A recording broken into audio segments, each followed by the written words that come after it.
Hello and welcome to this candidates forum for the Ward 6 City Councilor-At-Large. The general municipal election will be held on Tuesday, November 4th for all municipal offices. Mail-in voting and early voting opportunities will also be available. I'm Jen Adams, the news director of Newton News at NewTV, and I will serve as the moderator today.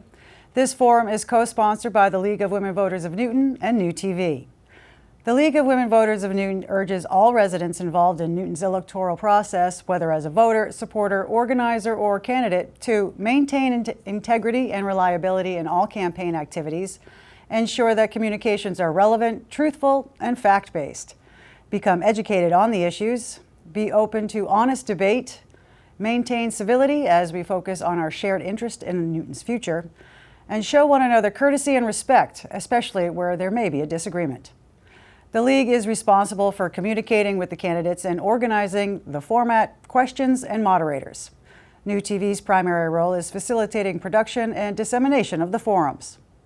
The League of Women Voters is a nonpartisan, multi-issue political organization that promotes informed and active participation in government. While the League encourages its members to become politically active, there are specific procedures in place to ensure the integrity of the forums and fulfill their commitment to being a nonpartisan organization that does not support or oppose any political party or candidate. Questions for this forum were solicited from the Newton League's member base and from their board of directors. Please be assured that all efforts are made to create a wall between all the candidates and League forum planning. Members actively engaged in candidate campaigns are excluded from forum questions. And now on to our forum. In Newton, there are 2 city councilors per ward elected at large and 1 city councilor per ward elected by voters only in that ward. This forum is for the 2 city councilors at large seats in Ward 6, elected by all voters in Newton. An election is being held because there are more than 2 candidates for these seats. The 2 candidates with the most votes after November election will be the next Ward 6 city councilor at large. The City Council has the power to make, amend, or repeal city ordinances, approve the city budget, approve the mayor's expenditure of funds, approve land use issues, and confirm the mayor's appointments to Newton boards and commissions. We will begin by meeting the 3 candidates for Ward 6 City Councilor at Large in ballot order. Lisa Gordon grew up in Newton, went away to college, and now has moved back for a total of 40+ years. She is the executive director of the Acton Food Pantry. Theodore Gross has lived in Newton for all of his life, of 60+ years, and works for a wholesale distribution company that makes costume jewelry. Sean Roche has lived in Newton for 25 years and is a software product manager. We will start with a 90-second opening statement from each candidate. Then we will pose the same questions to all candidates that will apply to issues or qualifications for their particular office. Each candidate will have 90 seconds to respond to a question. I, as the moderator, will decide if there is a need for a rebuttal. Rebuttals are 30 seconds for each candidate. Final closing statements will be limited to 1 minute. Now, let's go to the opening statements, which will be 90 seconds for each candidate. And we will start with you, Lisa. Thank you so much, Jen. I'm Lisa Gordon, and I'm so excited to be here. And I'd like to start out by first thanking Vicki Danberg and Alan Lovitz for their service. They're the 2 outgoing Ward 6 councilors at large. I am so excited at this opportunity to do some Q&A with my fellow Newtonians about why I'm running for City Council. I grew up in Newton, as mentioned, and I chose to return to Newton to start and raise my family. I've been actively participating in our community for the last 20 years, doing things like working with the students at the Newton South High School to save their music and jazz program, fighting to keep the Newton Center former public library from being privatized.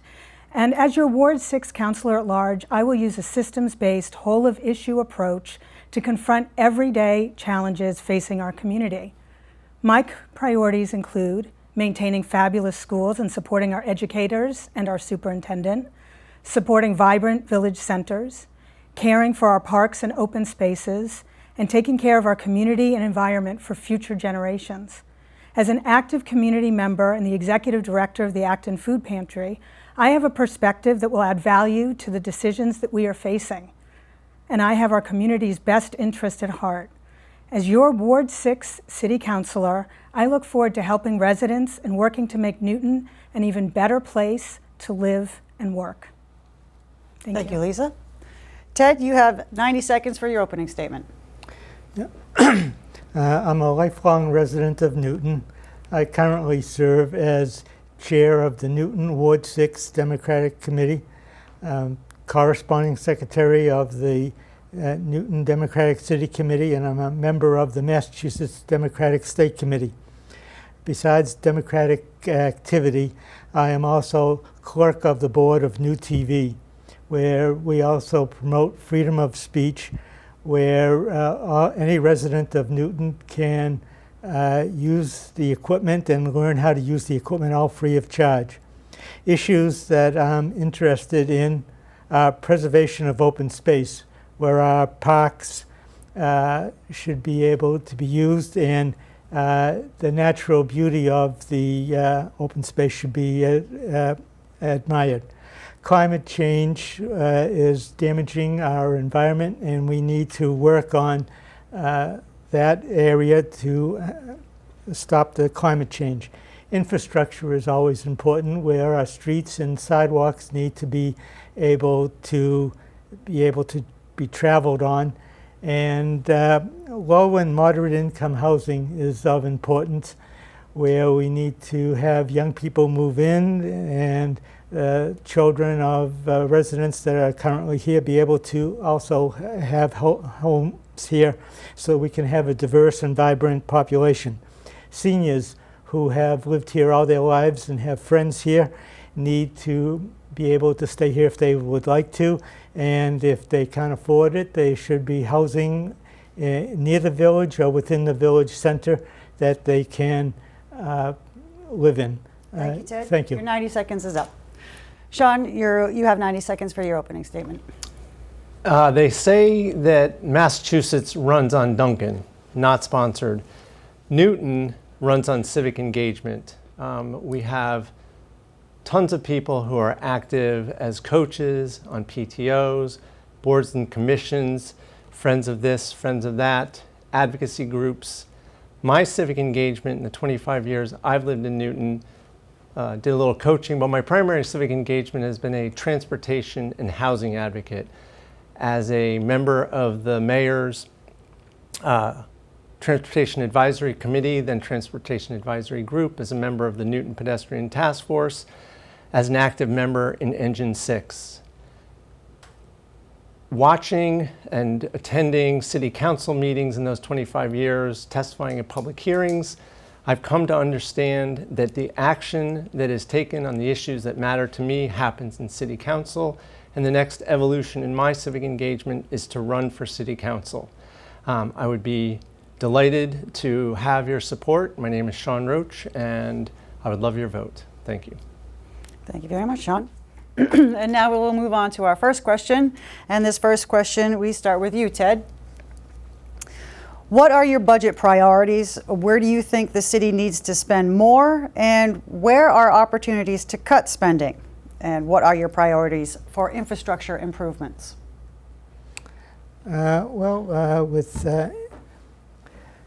infrastructure improvements, that would be a lot of this. I got into the campaign rather late, and my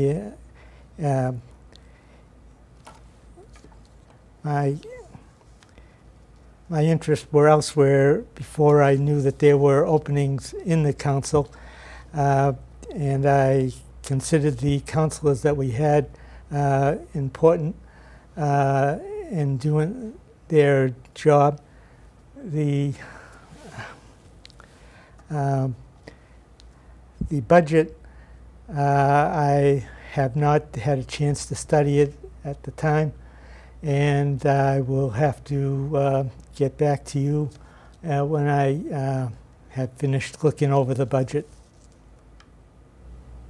Okay, Ted. Sean, the question to you. Would you like me to repeat it? I'm good, thank you. Okay. First, the city council ultimately is not responsible for allocating budget between schools and non-school services, and then the allocation within the schools. The city council approves the budget as defined and laid out by the mayor. That said, the city council has an important role advocating for priorities. And on the where we should spend more, I think that there's an adage that says the best time to plant a tree is 20 years ago, the next best time is tomorrow. Our tree canopy has been eroding over decades, and we need to stop that erosion.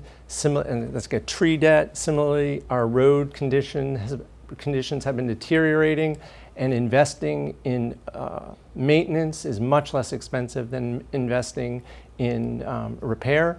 So those are two things I think we can spend more on. In terms of infrastructure, again, the road and the road debts, the road debt is a critical aspect of long-term budget future that we really need to focus on. Thank you, Sean. Lisa, the question goes to you. Well, I'm really lucky that Sean went first because I agree with everything that Sean just said. So I will cheat and say that I thought those were great answers. And even though the City Council can only really reduce things from the budget or propose to add things, as Sean said, as an advocate, and it is the school committee that looks at the schools. I'm a big proponent of making sure that I advocate as a city councilor for having excellent schools. I'm a product of the Newton school system. Both my children graduated from Newton South High School, and my daughter has gone on to become a teacher, I think, because of the mentorship she had at Newton South. I think it's important that we keep our music programs and our theater programs and our sports, because there are all different kinds of learners, and the best way to address all different kinds of learning is to make sure we have a very holistic 360 view of what we offer in our schools. I do think we could do a better job at looking at our budget and trying to find sources of revenue rather than always thinking about cutting. I think we need to look at quite seriously why we're funding the pension 8 years early when it wouldn't cause harm to reduce that number so it's fewer years than 8. I think it's really important that we hold on to our commercial base. I haven't been thrilled with recent votes that have allowed some developers to not do the commercial development that they had agreed to. And I think we could do a better job at looking at government efficiencies and all the data that we collect, figuring out where are places that we could save money. Thank you very much, Lisa. Moving on to our second question, and Sean, we'll start with you on this one. Newton complies with the MBTA Communities Act, but compliance alone is unlikely to yield sufficient housing production. What additional actions would you support to promote housing construction? When I'm out knocking on doors and talking to voters, there's a great deal of sentiment that we do not have enough housing options for young people who are returning to Newton, who wish to, who grew up in Newton, have their first job and wish to live in Newton, young folks who want to start or raise a family, and then seniors who want to downsize and stay in the community near their friends, houses of worship, cultural centers, their home. We do not have enough housing options. The MBTA Communities Act is a good start, but what we've seen in the last 2 years is it has not delivered actually that much housing, new housing starts. So we need to take a look at where the Village Center Overlay District, which is our answer to the MBTA Communities Act, why hasn't it produced the housing we want, and what more can we do? And then we need to look at beyond Newtonville, Newton Highlands, and Newton Center, where we can promote more housing. What's missing are what's called middle housing, and that is triplexes, quadplexes, small apartment buildings, which are illegal to build in Newton. We need to make those available. Those are the kinds of housing options that are going to address the needs that we have. Thank you, Sean. Lisa, the question to you. So MBTA compliance, it did not really address affordability because it was 6 units and under. Since 2020, we've had about 3,700 units approved, which is about 11% increase in our housing stock. About 50 of those came under the MBTA Communities Act, but I do expect more. We are almost at our 10% affordable housing threshold, but we do need different types of housing for the different seniors who are downsizing, for young families that want to move here, children of parents whose houses are still here and where they grew up. I'm a big proponent of adaptive reuse. I think we could do a much better job of promoting adaptive reuse. It would be a much greener solution. Housing costs shouldn't be as expensive when you're talking about renovating a big Victorian and having 3 or 4 or 5 units in there instead of tearing it down and building 2 exorbitantly priced attached houses. I myself live in a 2-family house. That is what we bought when we were fortunate enough to be able to purchase a home. And I think that the city could do a better job, and the city council, talking about what we do want and how we want it, and working with developers more proactively to say, this is great, you're building this, but this is what we think could really help bridge this gap. Thank you, Lisa. Ted, the question to you. Could you repeat it? Certainly. Newton complies with the MBTA Communities Act, but compliance alone is unlikely to yield sufficient housing production. What additional actions would you support to promote housing construction? Okay. With the housing construction, the houses that right now developers go into and tear down to create those 2-house connected houses that are exorbitant prices. Before they start to tear down and just throw away all the material that the house has had, they should be deconstructing the house so that the energy that goes into creating new construction is adding to our environmental damage. If they were to deconstruct the house, the energy would be less. There'd be less environmental damage from that kind of material, and it might cost a little bit more to deconstruct, but the damage that climate change causes would be averted less. And I would like to see that. Perhaps we'll hit on that one again. All right, we're moving on to the next question. And Lisa, we'll start with you on this one. How can Newton become a more business-friendly city? What are the biggest issues facing our local businesses? And what can the city do to attract new businesses to vacant storefronts in our village centers? This is a passion of mine. I think that our schools and our businesses are really the heart of what make a community, and especially where we have 13 villages. And I think that, if you look at our city website, we don't list where all the vacancies are, and if we do, it's definitely more than 2 clicks through to get there. So we could first be promoting where we have vacancies. We could be proactively going out and talking to businesses that we would like to see in certain spaces. Over the last 20 years, I have found myself tracking down the person who makes the decision on where the next location is going to be for a certain store and asking them, like, there's a vacancy in this Walgreens that used to be here. It's this many square feet. We would love to see you come here. Or talking to landlords about the challenges that they're facing. I also have a number of acquaintances, friends who own local businesses. They have found the permitting process to be very onerous. They have not found a willing person at City Hall to usher them through this process, which has put up barriers to maybe having a more thriving business community. Additionally, I know several of them have had problems with permitting or with the landlords, and when they have sought help, then the person that they've reached out to have said, you're sort of on your own. So I think nurturing our business community is a vital component of something that we could do, and I plan as a city councilor to include that. I'd love to know every business owner who's in Newton and help them get the most success they can out of running their business. Thank you, Lisa. Ted, the question to you. Would you like me to repeat it? Sure. How can Newton become a more business-friendly city? What are the biggest issues facing our local businesses? And what can the city do to attract new businesses to vacant storefronts in our village centers?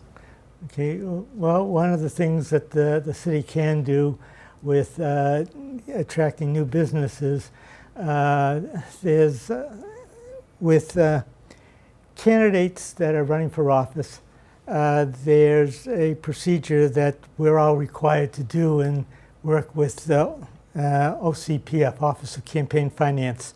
And there's always somebody available when you have a question about what you're supposed to file or not file. And so I believe the city should be doing something like that, where we have someone at City Hall becomes that is assigned to be somebody that would work with any new business that wants to come in to help them with paperwork that's needed to put a new business in place, and be available to walk them through whatever is needed so that the business can succeed and thrive in Newton. Also, one of the things that might help would be to have good transportation into our city, our village centers, as well as adequate parking that those that do drive in. And that would help businesses be able to maintain their ability to thrive. Thank you, Ted. Sean, the question goes to you.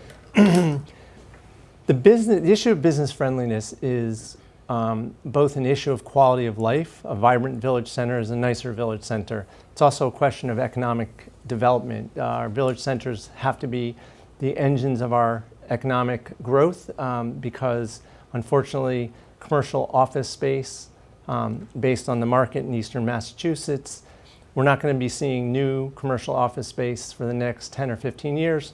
Hopefully after that the situation will change. We do not have sufficient staffing in the Office of Economic Development. That would help. There are too many obstacles. There's too much red tape in the way of starting or expanding a business. What we lack, what we really need, is a playbook for a business who's going to start in one of our village centers, our commercial districts, that says, here's what you need to do to get from where you are to an ongoing business. Here are the different departments, here are the different forms, here are the different steps. We don't have that. I've talked to folks in City Hall, and there's really no good reason not to do that. I would make that a priority. Housing. Businesses need customers, and housing generates customers. It generates feet on the street. And lastly, talk about parking.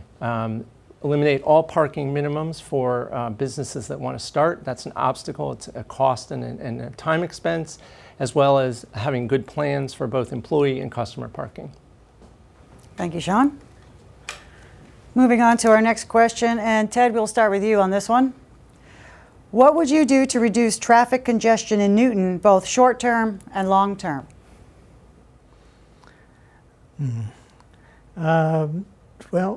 Traffic congestion needs to have better control, I think, on the lights. They need to have maybe better coordination.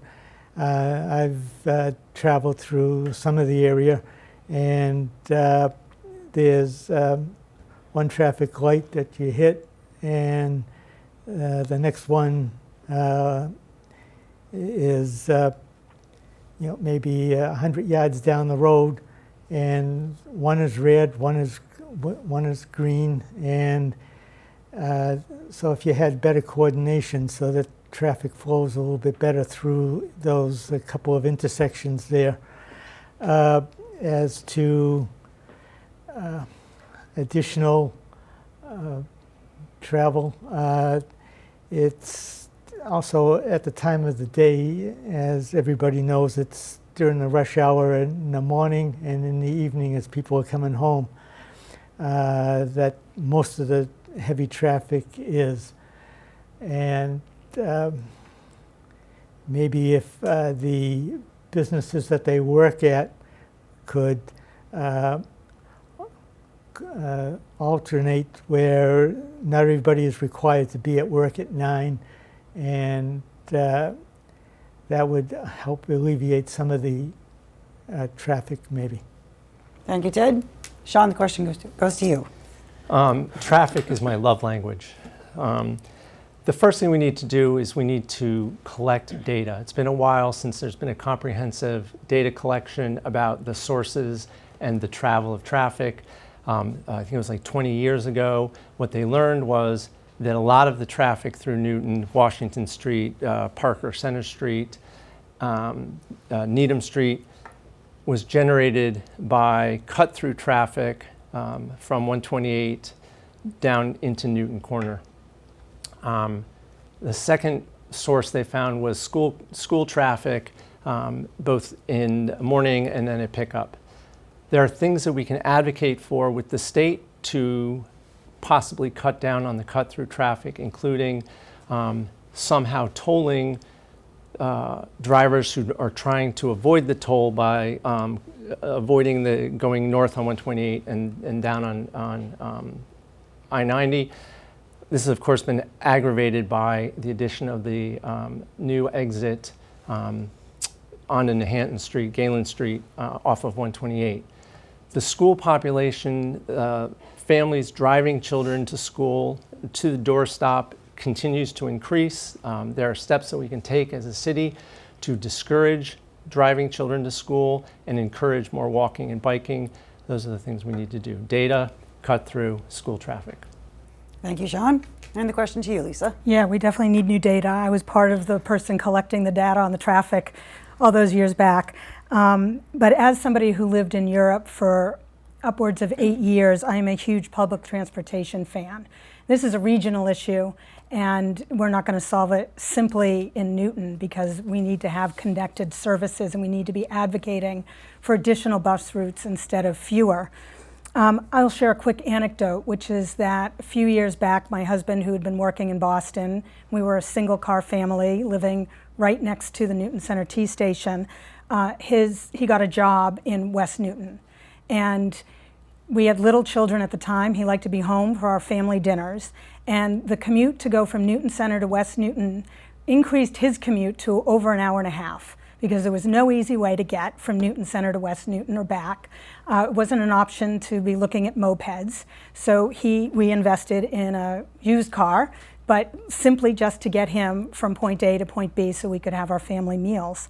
I think that connecting our villages would be a huge way to go in trying to cut things down. I know that my son, when he was growing up, I would do some single use trips over to Needham Street so that he could go hang out on that strip there. If we had an electric van, which there are grants available for all over Massachusetts, that did a loop connecting all of our villages, it would be an added bonus of helping our stores, but it would also cut down on some of those single-use trips. Lastly, I'll just throw in, I think there's a long way to go with working with the schools and getting kids back on school buses. Thank you very much, Lisa. Moving on to our next question. Excuse me, Sean, you'll be answering this one first. What is Newton doing to address climate change? How effective are these efforts? And what else could or should we be doing?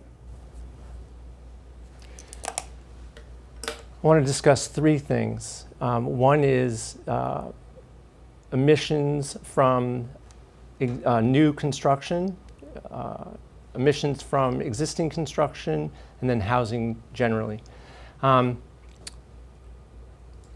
We've been doing a good job at creating new standards for construction and especially electrification. Electrification has a great benefit because the source of electricity now is greener than gas and will only get greener over time. The efforts with regard to existing buildings, there's BERDO. It's an acronym, BERDO. I can't remember what it stands for, but we're going to do reporting, analysis, and then action plans for larger buildings in the city to make them greener. And then lastly, housing. We're not doing enough on housing as climate action. More housing near transit, near village centers, near our commercial districts, near houses of worship, near schools, reduces vehicle trips and is maybe the most effective action we as a municipality can take as climate action. Thank you, Sean. Lisa, the question to you. So climate action has to be a very intentional effort, and I think that the city has started and is doing a good job with our climate action plan and other legislation that we've been working on. I've been very impressed with Green Newton and with the communities that have been putting on open houses. There's one, I think, this Saturday at the library. Of course, this will air after that, but where you can learn about options that homeowners have taken to reduce their carbon footprint. And I myself have had mass saves over to our house 4 or 5 times. And every time we come out with some new initiative that makes our house greener. Trees, we really have to pay attention to our tree canopy that has been eroded. We have not paid attention either to invasive species that have killed off things like our indigenous hemlock trees. And most recently, our governor came out with a biodiversity plan for the state of Massachusetts. I would love to see the city of Newton come up with its own biodiversity plan. What does that mean? It means that we're going to be looking at how we're linking food sources, open spaces, how the environment that is around us, our parks, all interplay with each other. So we're not just looking at the things that you can do as a homeowner, but we can also be looking at things that we can do for our entire environment and to make our standard of living better for everybody who lives here. Making sure we have sidewalks, again, making sure we have trees, making sure that everything is connected in a positive way. Thank you, Lisa. And Ted, the question to you. I hate to ask you, could you Would you like me to repeat it? Yeah. What is Newton doing to address climate change? How effective are these efforts? And what else could or should we be doing? Okay. I have seen, I believe, a couple of studies that were done in 2020 with a 5-year extension up to 25 or 26, and it's probably time that those studies be redone based on just the time length that it's been. Some of the material in it is probably still good, but to have a better idea of what we can do, the study should be redeveloped. The Birdo effort is a good start that the city is doing, but that could be a while before they have all the data put together on that. As to what else can be done, at this point I would need to do a little bit more further study on that issue. Thank you. Okay, Ted. All right, we'll move on to our next question then. Lisa, we'll start with you at this one. What is the top issue that you hear from citizens regarding the lack of transparency in our city government? Oh, there's lots of issues. I had to jump right into that one without even a pause. First and foremost, I would say that the website redesign that was undertaken a few years ago really didn't have the best interests of our residents at heart. It takes definitely more than 2 or 3 clicks to even try and find what you're looking for, and it was based on a PDF format that was not searchable, all image. Working with websites and being transparent has been part of my job over the last 30 years, and it continues to be something that I'm concerned with. I think that we could do more to have any notes that are taken during city council meetings. We should be crediting who is asking certain questions or all questions and who is speaking so that the residents know which city councilors are advocating for things that they agree with. The Zoom meetings should all be public meeting based. There should never be a public webinar meeting that you would otherwise have a public meeting with people in person. I think that's been a little bit of an issue. And I think that the city on the whole could do a better job of reaching out to our community members. We often outsource this transparency and accountability to city councilors and rely on them to have newsletters or meetings, but maybe there's a way that the city as a whole, using its website, could better inform residents and help city councilors get that information out to our constituents. Thank you, Lisa. And Ted, the question to you. Okay, with transparency, this is something that, again, when somebody goes looking for on the website, there is difficulty sometimes in knowing how to find the area that you're looking for on city government, and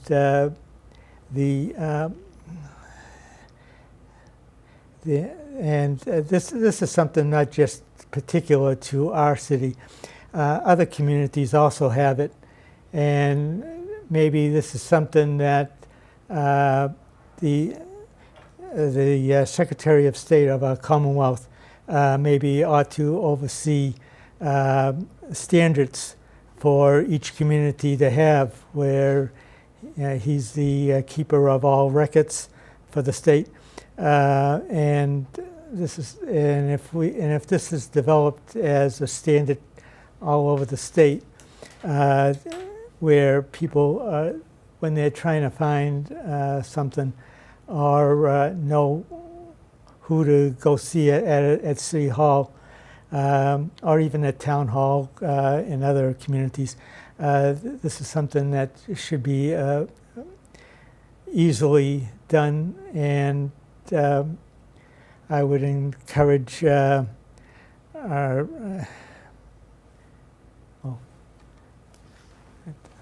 Okay, Ted. Sean, the question to you. The number one thing I hear is that the website is terrible. I don't know that that's perfectly adequate response, but certainly reflects people's, Newton residents' feelings about access to information. I've been in digital information for the last 15 years. We suffer from both too much and too little information. The too much information is the issues of navigation of the website. How do I find information?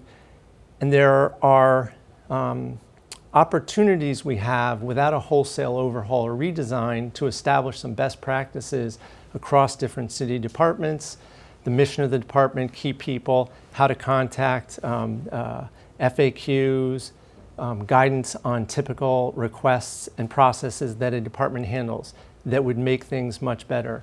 On the city council side, it's very difficult the way the city council manages the information that they have to track items as they go through the process, to understand how specific councilors voted. That can be cured without a wholesale redesign.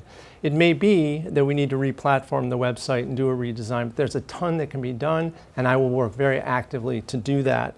On the too little information, there's too much that goes on behind the scenes and is presented to the city council as a done deal, as a negotiated deal, and I will pledge as a city councilor, I will do good trouble. I will insist on a lively debate on the topic before we vote on it to make sure that we're not just rubber stamping a behind the scenes deal. Thank you very much, Sean. All right, moving on to our next question. And Ted, we're going to start with you on this one.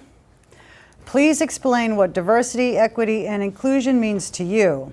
Why are these important to Newton? And what is your vision for ensuring representation of minorities, LGBTQ+, or people with disabilities in Newton's governance structures, including on boards and commissions and as city employees?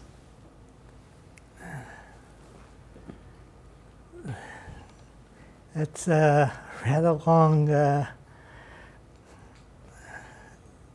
You've actually given me too much information. But diversity means equity and inclusion. I would not rule out anybody being able to participate in anything in the city.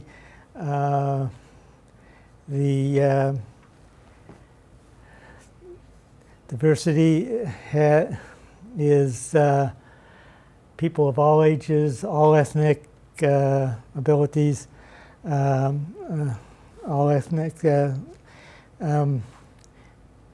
equity, and you'd want to include everybody in anything that's going on in the city.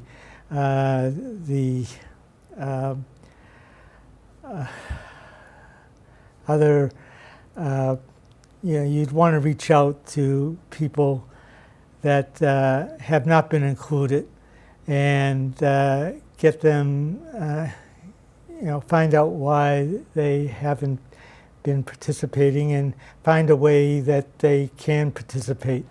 The youth, the LGBTQ, there's so many people out there that if you don't include them, you are losing the ability to have a vibrant community. Thank you, Ted. Sean, the question to you. Would you like me to repeat it? Diversity, equity, inclusion, and I would also include belonging are bedrock principles, and these are principles that are under attack, and we need to hew fast to them. DEI and belonging are important for opportunity, they're important for representation, and a rich, diverse set of voices, lived experience, and opinions makes a better Newton. As city councilors, we need to monitor the makeup of boards and commissions and the staff. We need to provide guidance, and we need to help recruit. We need to help find folks who don't fit the typical standard of participants in our civic life. I would add on the issue of DEI that our neighbors and our employees, both city employees and business employees, are in jeopardy right now, and we need to protect them. We need to make sure that our police are not participating in surveillance or raids, and that we are making sure that everything that's done in Newton with regard to the vulnerable because of their immigration status or otherwise, that we are making sure that what happens to them is legal, that it's transparent, it's out in the open, and that people are not being disappeared. Thank you, Sean. Lisa, the question to you. Thank you. I'd like to start by saying that hate has no place in Newton, and it has been part of my life's work, starting as a young person growing up in Newton who experienced firsthand anti-Semitic hatred. So there is no place that's safe from hate of all kinds. I moved on from that and spent my 20s working with the Bangladeshi community in England to help fight what was then neo-Nazis trying to drive the Bangladeshi community off their own streets in their own neighborhoods of East London. And now I work on the front line of diversity, equity, and inclusion as the executive director of a food pantry, where we serve the most marginalized members of our community and our society. I have learned through that experience that people in particular who are coming from diverse backgrounds, who come maybe with disabilities, who are coming from marginalized parts of our society, are much less likely to participate in our community activities, less likely to vote, less likely to join churches or synagogues. And so we have to be really thoughtful about how we approach those communities and make sure that everybody living in Newton is included. We have a food pantry here in Newton, and it is busting. So Newton is full of all different types of people, socioeconomic differences, as well as the groups that you highlighted at the beginning. I would like to just quickly echo that I think it's vital that we look at our commissions and boards and that there's a great diversity of people being represented on those. I haven't seen that, and I'd love to see that change. Thank you, Lisa. Yes, you have 30 seconds for a rebuttal. I just want to endorse Lisa's lived experience and her thoughts on the issues on the marginalized communities. Okay. Moving on to the next question, and Sean, we'll start with you on this one. Why not? How would you like to see the City Council use its authority in the budget process to ensure adequate funding for the schools? I'm not going to answer that one directly. And I'm going to say the city council's role is to build a bigger pie and less about allocating. Now I'll answer the question to say the role of the city council to fight for schools as a budget priority is limited. The mayor sets the budget, the school committee allocates the money. But I will not be quiet in the process, and I will stand up for the schools, and I will, most importantly, be a visible presence and a voice discussing the often complex and hidden budget process, so that folks will know where we stand on the schools in terms of the budget and other parts of the budget. In terms of making the pie bigger, making the pie taller, as it were, as from a debate of my childhood, the city council can have an active role, and we need to do more to create more revenue so that we have more to spend across the board. That will have the best impact on our city schools. Thank you, Sean. Lisa, the question to you. So there's historically been a wall between the school committee and the city councilors. And Sean outlined very well, so I don't think I need to repeat the process for the mayor and the school committee. But I do think as an advocate, and our role as advocates, as city councilors, would be to work more closely with the school committee so that our goals are aligned and so that we can then look back at our budget. And I think we should be looking at our budget every 2 to 3 years. We should be trying to find where we can cut costs, where we can increase revenues. I think I spoke about this at the top of the hour. Again, go back to looking at our pensions. Excellent schools are important to all of us, and we cannot abdicate that to just saying it's the school committee. We have to, or the mayor. We have to make sure that we are positive advocates and that we are valuing and holding on to what makes our schools so great. And I will go back and repeat, when we just talked about diversity, equity, and inclusion, Newton schools need to cater not just to those who are academically gifted, but those who are musically gifted, those who are athletes, those who come from all different kinds of backgrounds and bring a unique experience. And so, to me, it's vitally important that we act as that arm and try to make things work. Again, I think that there's some low-hanging fruit in our budget that we could definitely pay attention to, and again, advocate to make sure that those costs are cut before looking elsewhere. Thank you, Lisa. And Ted, the question to you. Well, with the school budget,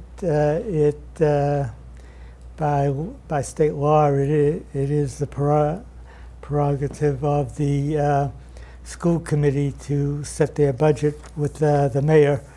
And the only thing that I would say that the city council could do is individually we could lobby the mayor and lobby the members of the school committee if we see something that is of necessary importance that the school should have. And beyond that, I would at this time I see nothing that if the mayor does not advocate for anything in particular, I would say that we are limited in what we can do in affecting the school budget, except for advocating any particular area that we see. All right, thank you, Ted. All right, this will be the final question for our forum here today. And Ted, we're going to start with you on this one. The 13 acres of undeveloped land at Riverside represent a significant opportunity to add transit-oriented development housing and mixed-use benefits, which would benefit Newton with respect to housing and climate goals while adding considerable tax revenue. Efforts to develop this parcel have languished for more than a decade. How can Newton City Council work to ensure this parcel is developed for maximum benefit to our city? Ted, that's to you. Oh, it's me. Well, I've seen the Riverside project come and go a few times over the years.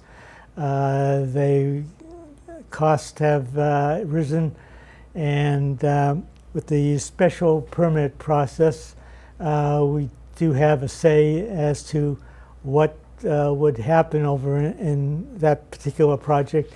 This is something that we could get them to add low and moderate income housing into the project, and I'm not sure exactly what all the details of how they're presenting it. I haven't followed that one entirely lately. I do know that there's something in the works, and I do not know whether they've presented it to the city council yet. But that was something that I will have to look at and see what can be developed. Thank you. Thank you, Ted. Sean, the question to you. So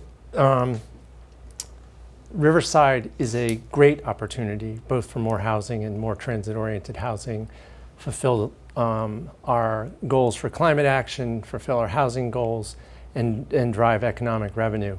It's also a primary example of the pitfalls of our special permitting process, because we literally spent so much time the last time around that the plan for medical lab space and office, by the time the thing was permitted, the market had shifted, and it was no longer possible for the developer to get funding for the commercial office space and the lab space, and now we're back to square one. So we won't cure the problem in time for Riverside in terms of fixing the special permitting process, but I hope that things go more expeditiously this time around. Certainly the neighbors, the city, the developer, we all know what opportunities are there, what the literal landscape is. There's great opportunity for affordable housing there. So I hope that when the developer, which is the opportunity has passed from developer to developer, but when the developer presents, and I think they are expecting to do that this fall, that we can move forward and take advantage of this opportunity, which truly has been languishing for over a decade. Thank you, Sean. And Lisa, the question to you. All right. Well, I'm really hoping we get it right this time. Somehow this brings back my thoughts about when the former Omni supermarket that was over in Chestnut Hill, and there was a fire there. It was supposed to be a mixed-use development, and it turned into all commercial, which is great, but it would have been a wonderful opportunity to also have mixed-use housing there. I think that as a community, we have started moving along where we're trying to work with residents so that every project that comes in, the developers and the residents are working together. I would like to cite the Dudley Street. There's a big housing project going on there, 71 single-family units on a street that had a lot of forestation. They knew it was going to need to be developed. The developer worked closely with the residents, and everybody had to give up a little bit, but they also got something. And I haven't seen a project work so well in the recent past. So my advice would be to the developer who is now going to take this football and make it, I hope, into the end, and your words, get the maximum benefit to our city. I think that must include listening to residents, being thoughtful, making sure that whatever commercial they promise, they actually carry through on. I think it's very important that we increase our commercial base instead of always eroding it. And I think if we can collaborate and have lots of different opinions, but all working together so all the voices are heard and everybody gives up something, we could end up with a beautiful project that is maximum benefit to our city. Thank you very much, Lisa. And now we're going to go to closing statements, and each candidate has 1 minute. Sean, we're going to start with you. You have 1 minute. I hope that what you've heard, well, I intend as a city councilor to give you what I hope you've heard tonight, which is participation in a lively and informed debate on the issues that matter. And let me close by saying that some of the values that we hold dear in Newton, or at least I hold dear and many people I've spoken to hold dear, are under assault from our federal government. Climate action, DEI, housing. I intend to, and one of the reasons I'm running is to fight the overreach, to fight the erosion of those values, to fight the assault on those values, and bring lively and informed debate to make sure that we live those values. Thank you very much. My name is Sean Roche. Please vote for me on November 4th. Thank you, Sean. Now we'll go to Ted Gross. You have 1 minute for your closing statement. Okay. I'd like to thank the League, NewTV, and my opponents for the discussion we've had. Voting, as has been stated, begins in October and ends on November 4th. There's no incumbents for this office, and anyone in the city can vote for two of us that you see before you. I'm asking for one of your votes, and I thank you for your consideration. Thank you. Thank you, Ted. And Lisa, 1 minute for your closing statement. Thank you so much to the League of Women Voters in Newton, to Ted and to Sean, and to you, Jen, for being the moderator. It's been a pleasure discussing some of the challenges that are facing our city, something to think closely about. Newton is a wonderful place, and I think together residents and councilors can collaborate. Collaboration gets you the best outcomes. We can collaborate to create safe streets and invest in our infrastructure. We can protect our environment, our green and open spaces, and our trees. We can ensure that our schools are fabulous, and we can protect the quality of life in our neighborhoods for future generations. My goal as your city councilor is to listen to you, to all opinions, to promote transparency and accountability in city government, and utilize a systems thinking approach, a holistic approach toward all city issues. I promise to listen to all voices. I promise to put the residents first, and I ask for your vote or your mail-in ballot vote by November 4th. Please vote for Lisa Gordon. Thank you so much. Thank you, Lisa, and thank you to all for participating. I also want to thank NewTV and the League of Women Voters of Newton for providing this opportunity for voters to learn about the candidates. Let me remind the viewers that these three candidates are running for Ward 6 City Councilor-At-Large.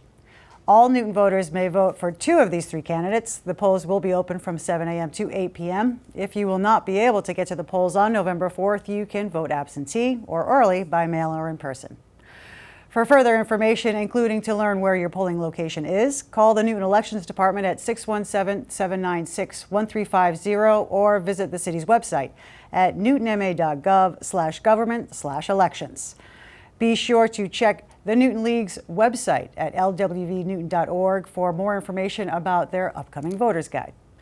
Today's forum is a co-production of NewTV and the League of Women Voters of Newton. Any use or reuse of this program requires the approval of NewTV and the League and must be shown in its entirety without any editing, only after the program airs initially on NewTV.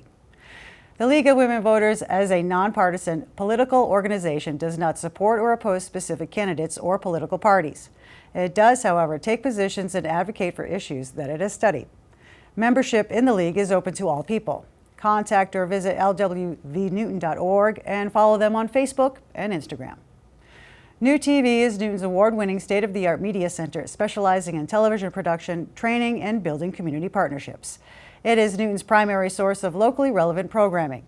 Membership in NewTV is open to all Newton residents. For more information, call 617-965-7200 or visit the website at newtv.org. I'm Jen Adams for the League of Women Voters and NewTV, and I thank you for watching.